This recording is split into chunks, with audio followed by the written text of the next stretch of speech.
electrical contractor. That's my trade. I work with my hands. I was one of the kids y'all were fussing about. In high school, I just wanted to get done, wanted to go to work, get away. But 1986, I needed electrician at work, and he was one of those guys wouldn't help me, so I went and enrolled at community college that day, and I'm a lifelong learner now. I graduated in 1988 from Rockingham Community College in Wentworth. I then went to Mitchell Community College, got an associate's degree in electronic electrical engineering, and I graduated from Western Carolina in Colby in 2004. So you can see I've got old, but I still go to school. As a matter of fact, we just got back from Berlin, where the center became the first place that you could get Siemens Level 3 certification, non-credit in the world, not just in South Boston or the U.S., but anywhere. There were only three other places that you could get this certification, and that was in Middle Tennessee State, University of Pennsylvania, University University of California at Pennsylvania. I'll get it right. And then somewhere in Taiwan, that was the other school that you could get the level 3. So worked a lot. Really had a good opportunity here. So we do a lot of non-credit. That is our claim to fame. We're not the academia that award the certificates, degrees, and diplomas that y'all do. But we've tried to find ways to inspire students, okay? So that's the kick. This is where we work, the Higher Ed Center in South Boston. If any of you are familiar with going down 58, you get the sheets, turn left, and as soon as you cross the river, we're up on the east. Okay? My boss is in the back. He can give you a background, more of the history of the area. I know Mr. David Chrystie.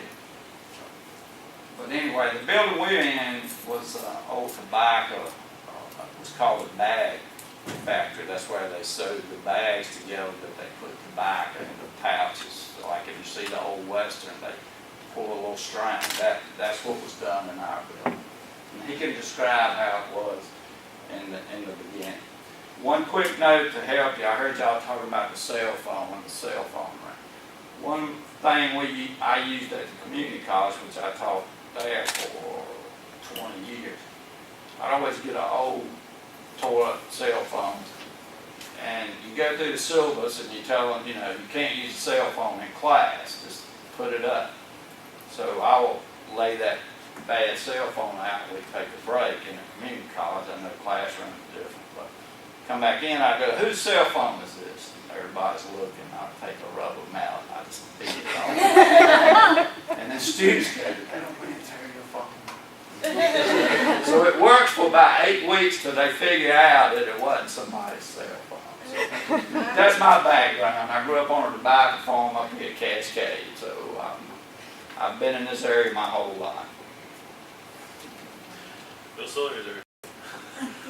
So my name is Chrystie. I've been working with the Southern Virginia Higher Education Center since the spring of 2008.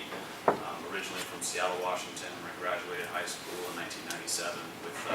School really wasn't for me, but one of the things that really kind of turned on some of the technology side is in my senior year I took physics, where a lot of the math was, it made sense because it was math that was applied to a thing, and we ended up shooting the ball across into a shoebox and didn't hit the ceiling, and it was all really cool. So it was pretty cool. So while I've been at the Southern Virginia Higher Education Center, I was started to develop the product design development program, where we brought high school students into college through a 2-year degree with an articulation agreement up to Virginia Tech. And inside of that, we really started to develop this thing we called project-based learning, where all of the classes that we taught revolved around a similar product. And our first year was with high school students. We had, I think, 12 students. We divided them up into 3 different teams, and they all built one of these chairs. And we cycled them through the different aspects of, sometimes one of them was a project manager, sometimes someone was out there just sanding and everything. And we introduced them to a lot of different concepts outside of just this manufacturing and woodworking. This chair in particular has a back that moves. It's got a spring that's included into it. And we said, all right, we're taking a field trip. We had a bathroom scale in our hand. We'd go around, we'd set it up in the back of someone's chair, and we'd have them sit back and we'd calculate how much force there was involved. And so we got this interesting range from petite women, large men, everyone in between. And we cataloged all of that. And we came up with a range that was actually really close for everybody leaning back in the chair. Felt real comfortable at that 10 to 15 pound range before they started to kind of feel like they were going to fall backwards. Well, I don't know if you all have heard of Randy Pausch in the last lecture series. If you haven't, it's a really good motivational talk. But one of the things he talks about in there is called the head fake, where we're not, all right, students, we're going to go around and catalog and plot points and get statistical analysis of all this today, and the students' eyes glaze over. All right. So we just took them along for the ride, and at the end of it, we're like, well, this is what we just did. Same kind of thing. We calculated a spring in order to counter the force, and it works really well. Lead them by the nose and give them a little bit, and then kind of say, oh, by the way, you just learned this and this. It's pretty neat. So this particular product, we actually won first place in the class category, so I'm first year teaching this out at the AWFS fair in Las Vegas. It was the design and emphasis competition. That was Freshwoods. And it was really cool, our first foray out, and we're winning first place in national competition. So that really reinforced the project-based learning, and we've continued this through a couple of our other initiatives at the Southern Virginia Higher Education Center. We have a Work Ready Foundation where we take incumbent workers or folks that are looking for work, and it's kind of a boot camp, 11 weeks hands-on, project-oriented, to teach them some of the soft skills, how to build a resume, how to be employable, some personality profiles, and some of the hard skills too, some electrical theory, some manufacturing experience. It gives them a wide variety of different options to choose from and get exposed to that maybe they don't like part of it, but this is really interesting and they haven't heard that before, so maybe that is an avenue back into the workforce, and then we continue to train them with some other programs we have as well. So in getting ready for January 2017 classes, our project that we wanted to revolve around is the solar training that you see up here. And it's pretty straightforward. It's got a solar panel, it's got a battery, it's got a charge controller, it's got an inverter, and this is a live product that has a variety of different technologies included in this. We had to actually go through and manufacture the components to fit inside the case, and some little bit of reverse engineering. So what we're going to try to do today, give a little video real quick, and then a breakdown of maybe how this can fit into the classroom. And before you do that, I was the student that always asked the math teacher, even when I got to community college, I'm never going to use this. Why are you telling me this stuff? This is junk, But it really has purpose, and it makes it better for the student if you tell them, you need to do fractions, okay? You take a tape measure. Here are the fractions. And I know money's tight, supplies are tight, but that Harbor Freight thing, they got a really nice rule they'll give you. You can take it to your classroom, and these are fractions that broke up on that. So that's how we try to tie the project. It's not about the project itself. It's how you can just, what is it, the fishbone technique. You can just keep adding. You can take this as far as you want, but it's not about this particular project.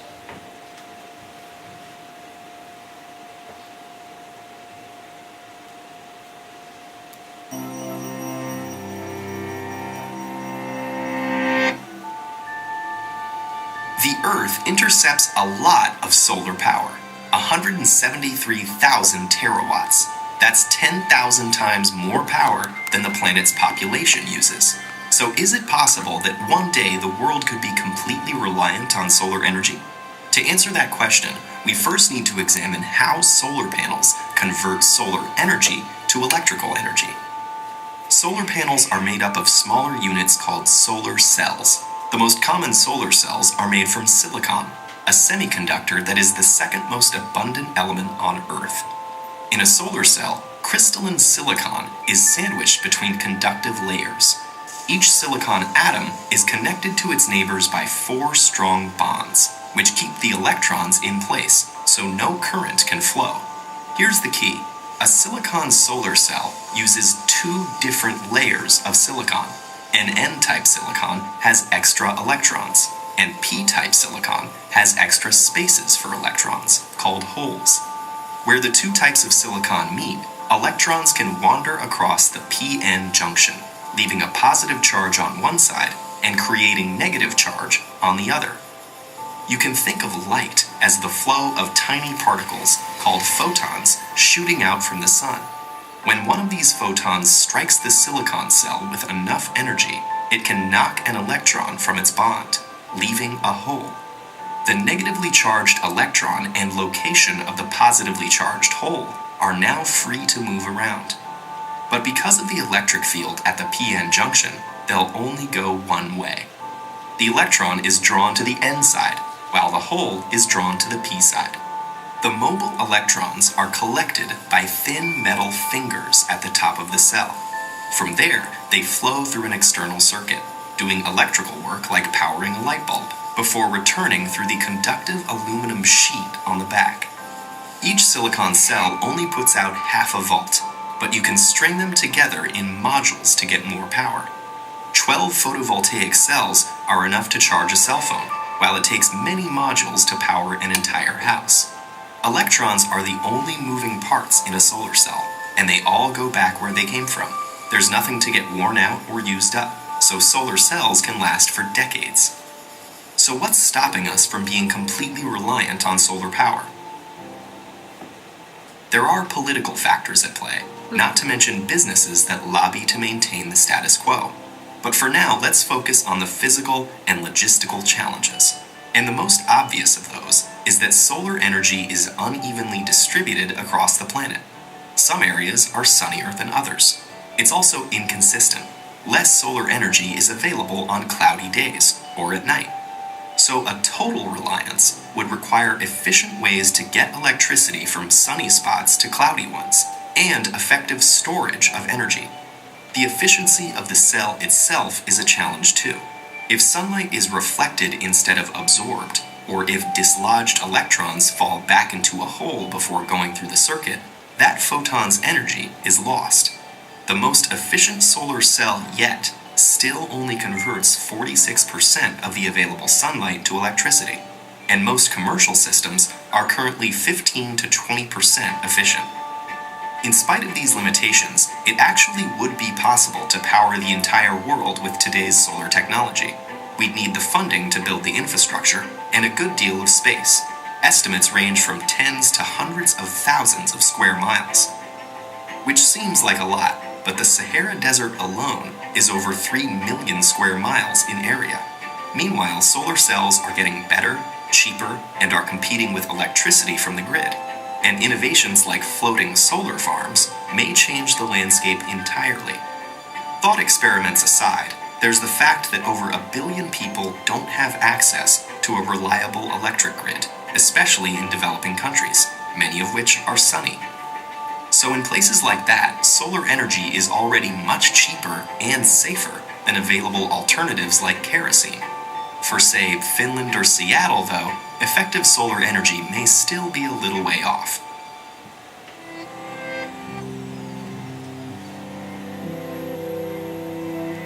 Look at how much STEM was in that. You had the science, you had the math, you had the technology, the engineering to get the wires run, to have the infrastructure. So, every day at our place, students are doing STEM, whether they want to think about it or not. A lot of times, folks think of STEM, you got to be, like the lady said, they were not the most popular kid in school, weird, but they can think outside the box. So how to engage them. And the students, I play sports. You can't look at me and tell now, but anyway, back in that day, I was not interested in that. But if you can get their attention now, it's you can engage. And he's from my alma mater. I went to Tunstall back right after it was built. Like we said, a lot of our learning between out in the lab, learning intro to advanced manufacturing or some of the electrical theory, we're trying to tie in as much as possible the different lessons that we were able to pull out of this solar charger. And what we're going to try to do today is just give you, kind of a stone across the pond skip on some of the easy things that we can pull out. And really, any of these can go down really as deep as you really want to go and apply it back to this particular project, or take the process and apply it to a different project that suits more of your fields of more robotics or biology, life sciences, or sciences, etc. With that, starting on the science, real easy thing. It's an electrical unit. So what is electricity? The physics of electricity. Anodes and cathodes, and how electricity moves from one spot to the other.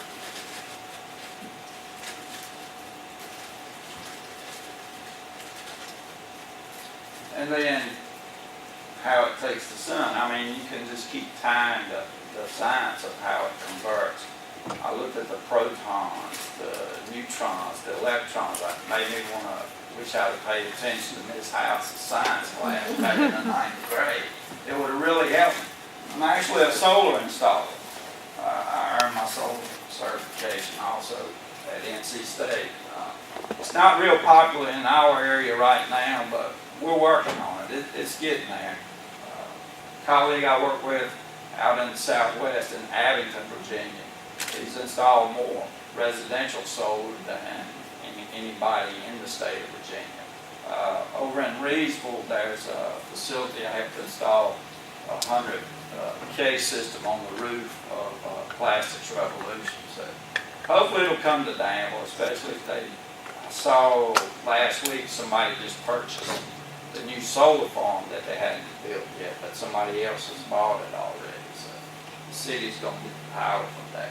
But how you want to tie the science in, I mean, there's just tons of ways to do it.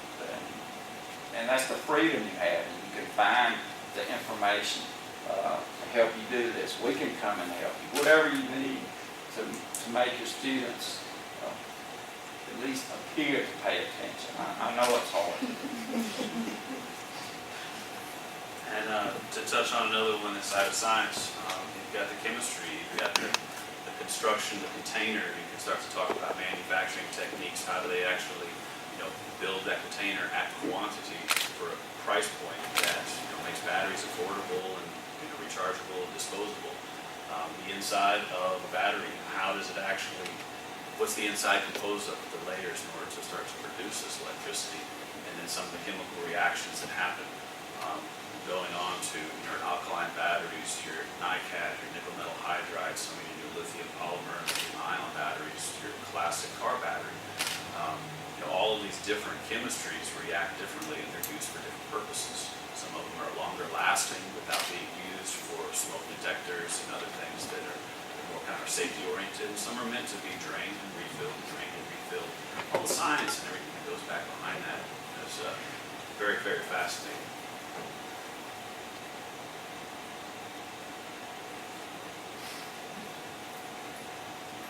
Microelectronic controls. How many of you have a programmable thermostat in your house?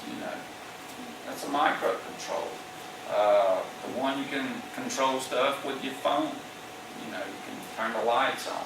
All the stuff I missed the boat. I'm too old for all that. But anyway, it's out there. And students now, with the cell phone, if you can make them see how that technology relates to getting a job. Okay? But anyway, we use this project. We talk about programming, how it works, following diagrams. They have to learn to read prints. I mean, everything is important, and it's still all a part of the signs, the steam.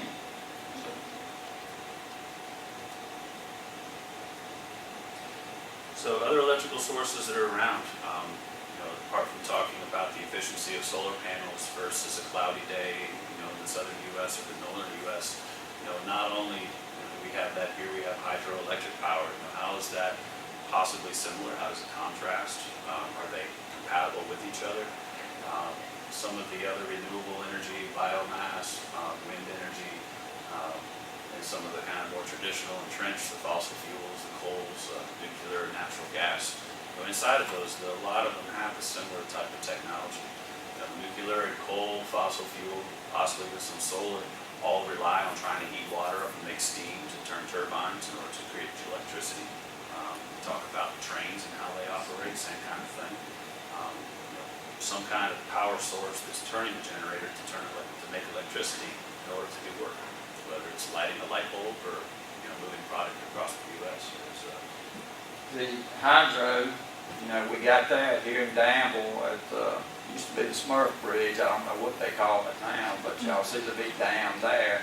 That power station is now owned by the city again. And the good morning. Eden, at the traffic circle at the old Spray Cotton Mill building where I used to work, he is making power there now. So if any of you need a field trip, Mark's usually real good about allowing you to come in. You can't really see a ton of stuff, but you can see the water coming down a canal, going in, turning the turbine. You've got the control panel up.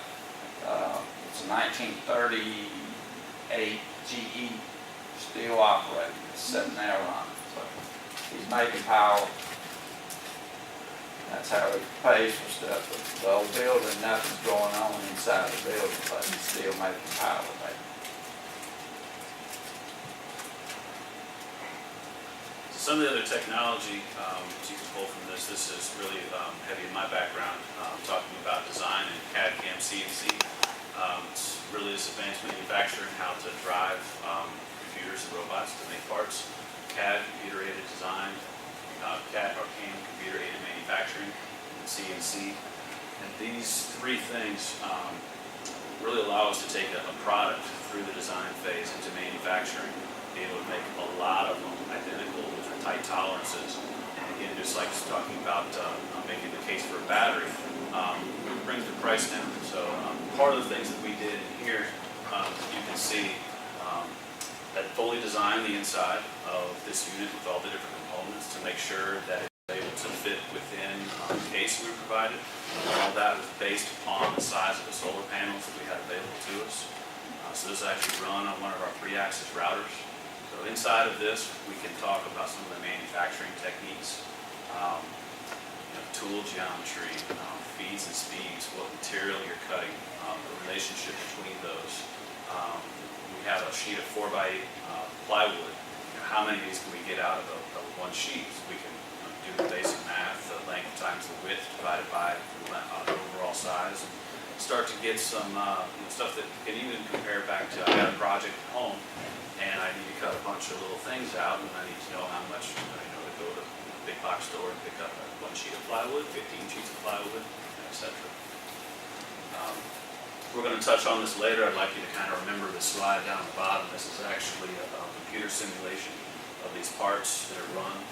You can see down here on the bottom, it's actually got kind of the plywood stock as it's being machined, and some of the tooling operations that are listed over on the side, and then the actual tool coming down. So I can look at this on the computer and see whether or not what I'm designing to be manufactured is actually really going to be what I intend to manufacture, how it's going to fit into the overall component.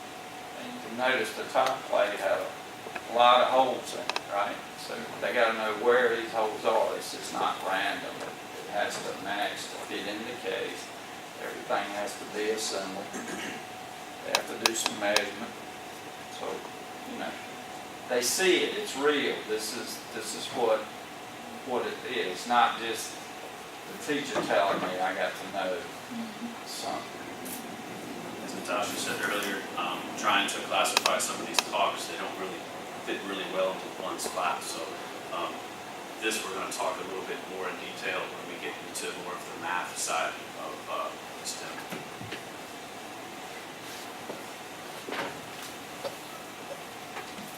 Talk about the engineering and the electrical stuff doesn't just happen.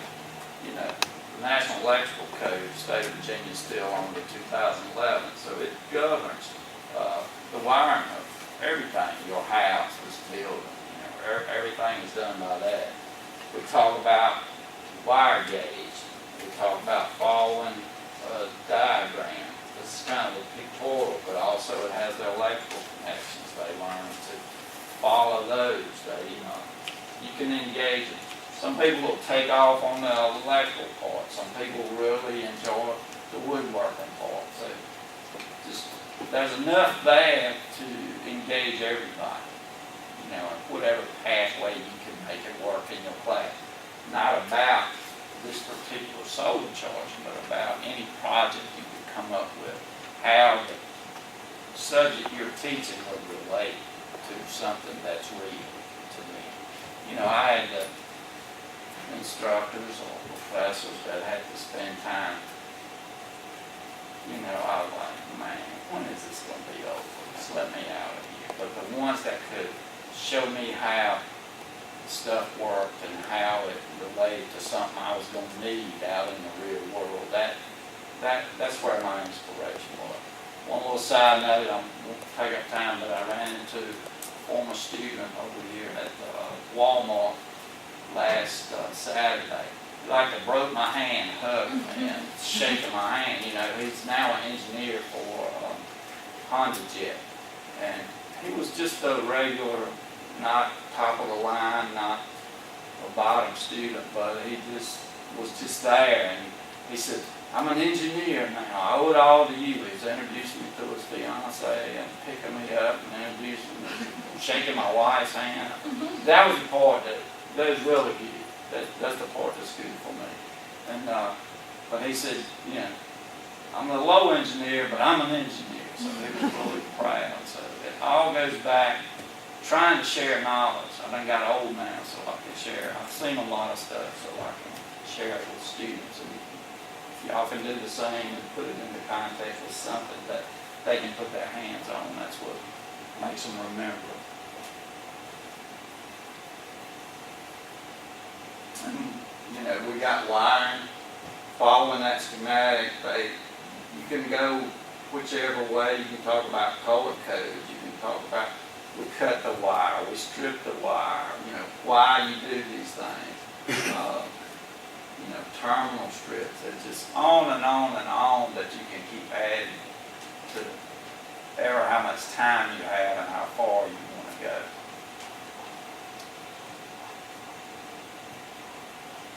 So part of this too, I touched on, and we have this designed for manufacture. So as we're trying to source components that are compatible with each other for the solar trainer, you know, they come in a variety of different sizes, different configurations. The main thing, trying to integrate these, especially since we're able to cut these on our CNC router very accurately and repeatable, is to try to capture really not only just the kind of overall dimensions of some of these, like the inverter, you know, it's just kind of a blob, but you know, I don't need to have all these fins because I'm not actually manufacturing this. The thing that I need to know is actually where are the holes so I can mount it to the board. And as long as I capture that very accurately, along with the representation of the rest of this, I can start to lay this stuff out in 3D space, figure out how much clearances between we have, see if the battery has enough space underneath to live without shorting leads, you know, and a lot of just kind of neat manufacturing type stuff.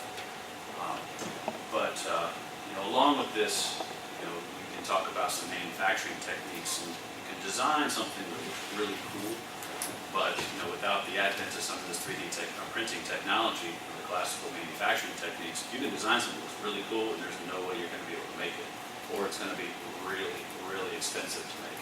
And by thinking about how you're going to, you know, what you intended to do, helps drive some of the design work and the layout, so it actually does what you intended to do. You can see we have a working model. It's up here, charging a light and spinning a fan, and you know, all that started with the idea of sourcing components, and then you know, designing for manufacturing. And, I just had a thought after we got it set up, how many people in Florida and Houston could just use that to charge their cell phone to stay in touch with somebody. If they just had this, they got some, but they don't have electricity. This is what, like $130 worth of hardware? 150. $150. You've got contact to the rest of the world. So along with the STEM, we come into math, and at least in my world, and Will's as well, measuring is key. If you can't measure it, you can't make it. You might be able to understand it a little bit, but to be able to replicate it, to be able to teach it, to be able to make something relate directly to something else, measurements are quantifiable data that help drive further decisions that really touch back on all the rest of the areas we talked about. How to read a tape measure and fractions. That's really apart from pocket change and whatnot. Reading a tape measure, you can see I've got one that stays with me all the time. It's much loved, and but for me to be able to take that and be able to add up fractions on a base 8, base 16 fractional scale, it's very helpful. Like going back to being able to nest out materials in a board, being able to read that, rounding up to maybe a whole number to make the math estimate in your head a little bit easier.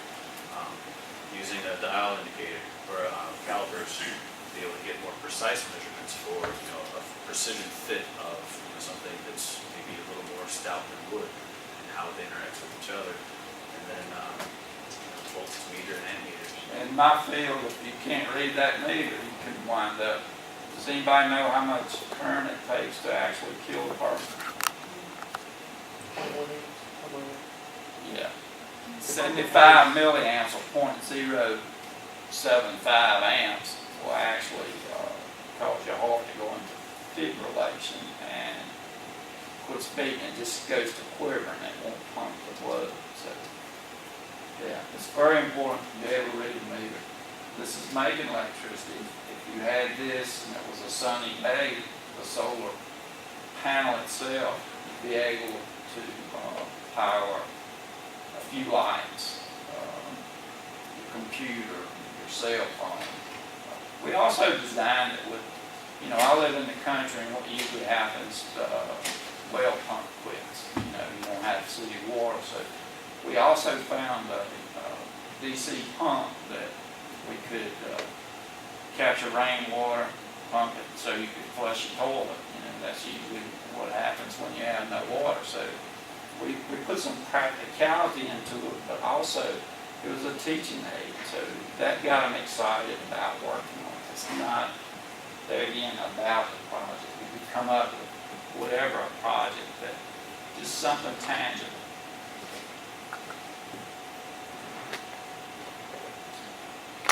Then we get into our favorite subject, everybody. Math. If you would have ever told me that I would have been interested in that formula chart, I would have thought you was crazy when I was in school. But you can take, I call it the Ohm's Law. It's got 3 formulas. And the pi, it's got 3 formulas, and all of those, from those 6, all of this is derived. And students struggle. So, but anyway, we got series circuits, we got parallel circuits, things you can talk to them about.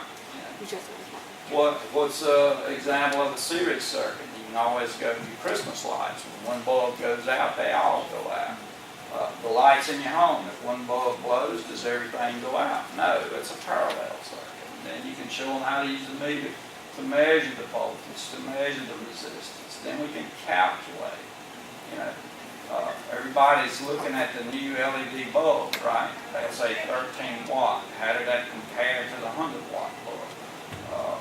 If you do math, they said when the compact fluorescent bulb came out, it would last 10 times longer than the incandescent bulb. Now, the LED bulb will last 10 times longer than the compact fluorescent. So, if an incandescent lasted a year and the CFL lasted 10 years. Now, what? The LED lasts 100 years, so I'm dead and gone. So that's the way they say it works, you know. But anyway, if everybody in the U.S. switched over to CFLs back about 6 years ago, they could have closed 80 power plants across the U.S. So, you know, that was the thing they taught us at Rock. If they would have done that. So now with the invent of the LED, I don't know. We just have to see how many they could close. So one of our last little stones skipping across the pond is getting into geometry. And in my world of advanced manufacturing and programmed CNC machines, geometry is king. My CAD software I call my spatial calculator. It run not only in the X-Y axis, body points and parabolas in math class, but also in the Z-axis. My CNC machines, in order to get them to run, they have to have what's called G-code. And it's basically numerical, write out line by line of what the machine's going to do. It's going to come up, it's going to grab a tool, it's going to turn the spindle on, it's going to go to an initial spot at a certain feed rate, and then it's going to go line by line by line from one spot to the next spot to the next spot, up and over. It'll do this again and again and again, as many times as you tell it to, as accurately as it can, until either the tool wears out or maybe a part breaks or something. But this is really a numerical representation of graphical space, and it's you have to have this in order to start to program some of these advanced manufacturing machines. Some of the robots you can teach, you can grab and move to here and click a point and it remembers that. You move it to here, you click a point and it remembers that. And in the back end, it has what's called GNM code or G-code. Then inside of this, the XY is the planes, our floor, Z is coming up, and all of our CNC machines basically run off of that same type of orientation in space. Along with the math and geometry, talking specifically about solar panels, you've got your earth sciences. Where are you in the world? What time of year are you in order to be able to get some of the optimal layouts for the solar panel to really get the charge that it needs to? And the angles of the sun, one thing I can tell y'all, in our neck of the woods, whatever the latitude is, about 30 degrees, that's the angle that we have this solar panel on this unit, and that's the optimum around here. You need a south-facing roof if you put solar on your roof, and it needs to be at about that angle right there. So then you have your put solar on. So with this, we have some conclusions, hopefully some takeaways for you guys to bring back into the classroom. STEM, your science, engineering, technology, and math, and project-based learning, as you can see, really go hand in hand. Being able to get your students engaged, get their hands-on, turns on parts of their brain that really starts to fully make the connections and a deeper learning and retention of knowledge. And having it relate to real-world application, real-world products, making something that's tangible they can take home, show their parents, their friends. Really enriches them and empowers them to really enjoy kind of what's next. Yeah, this simple piece of wire, we can turn it into an hour class. We can talk about the gauge of it. We can talk about how it strip the ends off, how you crimp a connector on the end of it, how much current can it carry, what's the voltage rating. It just goes on and on. You can take just something as simple as that, and they put their hands on it. Probably couldn't have it much longer than that with high school students if they want to choke one. But you'd have to keep it.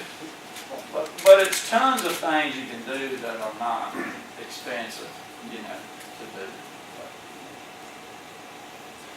With that, we thank you for your attention and attendance.